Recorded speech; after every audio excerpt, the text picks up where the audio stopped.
knowing your audience. So many times when I say ask customers, so what's your target market, what's your audience, they say, oh, everyone, which is not the correct answer.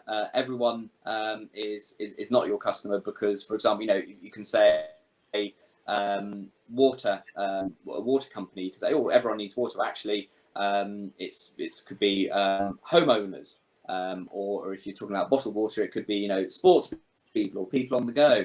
So it's very important to have know your audience rather than just saying everyone, and that way you can make your marketing so much more effective.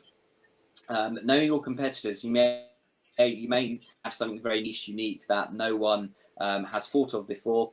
But do your research, know your marketplace, know potential threats, opportunities in the market, and find competitors that may not necessarily be doing exactly what you're doing, but similar to what you're doing, or there might be people that are directly competing with you. So those core elements are fundamental before you do any marketing whatsoever.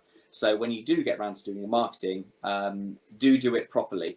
Have a plan in place based on those objectives, on those elements, and that way you can define which audience is most important to you, where your customers are, what's the best way to reach them. Essentially, the marketing M, I check the marketing M's. There seems to be more of them.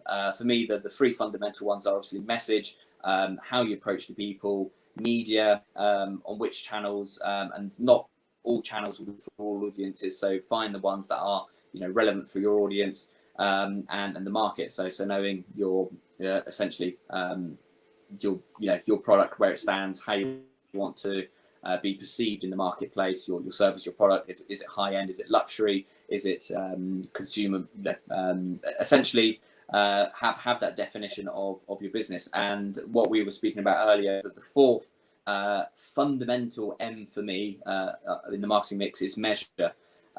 Measure what you're doing. Know exactly the outcomes of your efforts. So start from, for example, if prospecting, know how many phone calls you made or how many emails you've sent, how many of those have delivered, how many conversations have you had.